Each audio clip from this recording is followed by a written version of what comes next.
तो आ गया था ये सवाल 2020 2022 में भी आ गया है, 2022 में 23 में आया है। ठीक, चलिए ध्यान दीजिएगा। अगर हम इसे फोकस करते हैं तो ध्यान दीजिएगा, 2 नंबर का सवाल है। तो कह रहा है कि किस मान के लिए रेखिक समीकरण के कोई हल नहीं होंगे, और जो हमारा रेखिक समीकरण दिया हो 3x + 1y1 लिखा जाए या ना लिखा जाए बात एक ही है, इक्वल टू 1। और अगला जो समीकरण है 2k - 1 into x plus k minus one into y equal to भैया दिया गया है 2k + 1। कितना दिया गया है? 2k + 1 दिया गया है। अगर हम देखेंगे तो समीकरण 1 में सबसे पहले ध्यान दे देंगे, फिर समीकरण 2 में ध्यान देंगे। जो समीकरण 1 में x के आगे रहता है उससे a1, y के आगे जो रहता है उससे b1, और बचा जो है उसे c1 बोल देते हैं। तो यहाँ a1 के स्थान पर 3 है लिख दिया, b1 के स्थान पर कुछ नहीं है तो 1 लिख दिया। इसका जो गुणांक है या कॉफिशिएंट है वो कितना भैया? 1 है। ये प्लस से किधर आएगा? -1 हो जाएगा, यानी c1 इक्वल टू कितना हो गया? -1 हो गया। इसी प्रकार हम देखेंगे समीकरण 2 में a2 के स्थान पर 2k - 1 है, b2 के स्थान पर k - 1 है, c2 के स्थान पर माइनस, ये प्लस इधर आएगा माइनस हो जाएगा, तो कितना हो जाएगा? -2k + 1 हो जाएगा। ठीक भैया, आगे ध्यान दीजिएगा भैया। हमारा जो कह रहा है कि कोई हल नहीं है, कोई हल नहीं है, यानी अगर दो रेखाएं समांतर हैं तभी उनके बीच कोई हल नहीं होने का प्रतिबंध लागू होता है। अगर दो रेखाएं प्रच्छेद है तो उनके बीच एक हल होगा, अगर दो रेखाएं संपाती हैं तो उनके बीच अनेक हल होगा। इसे याद कर लीजिएगा, कंडीशन हमने पहले भी पढ़ा है, उसे जाकर आप वीडियो में देख सकते हैं। तो कोई हल नहीं, अगर समान तो कोई हल नहीं मतलब वो समांतर है, और समांतर होने का जो प्रतिबंध है वो है a1/a2 बराबर b1/b2 और does not equal to c1/c2। चलिए ठीक है, अब ये बराबर है, पहले हम वैल्यू पुटिंग कर लेते हैं। a1 के स्थान पर 3, a2 के स्थान पर 2k - 1 बराबर b1 के स्थान पर 1 और b2 के स्थान पर कितना? k - 1 और does not equal to c1 के स्थान पर -1 और c2 के स्थान पर -2 ब्रेकेट में 2k + 1। मन के भैया जैसे ये बराबर है, इसे हमें लेना है, इसी से हम k का मान निकालेंगे। ये बराबर इन दोनों के नहीं, इसे हम छोड़ देंगे, और ये माइनस जो है इसे मन के कैंसिल कर दे, मन के रहने दीजिए इसे, क्योंकि इससे हमें कोई लेना देना नहीं है।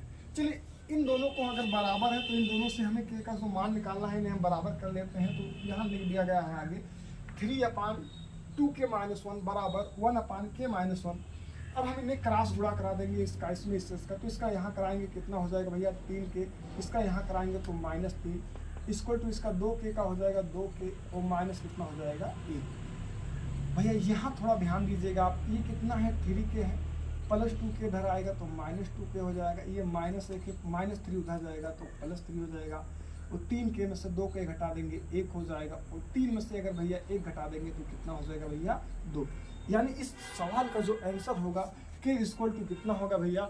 2 होगा। यानी इस सवाल में k के स्थान पर अगर हम 2 रख देंगे और फिर जो समीकरण का हम प्रतिबंध बनाएंगे उस समीकरण के कोई हल संभव नहीं होंगे भैया। ठीक भैया, चलिए अगला क्वेश्चन हम देखते हैं। अगला क्वेश्चन भैया लाकर हम, चलिए भैया अगला सवाल जो है p के किस मान के लिए रेखिक समीकरण के कोई हल नहीं होंगे। फिर वही सवाल है आपके पास, थोड़ा k के स्थान पर p कर दिया गया है, और फिर जो दिया गया है अगला समीकरण बना दिया गया है -x + py - 1 = 0 और px - y - 1 = क्या बना दिया गया है?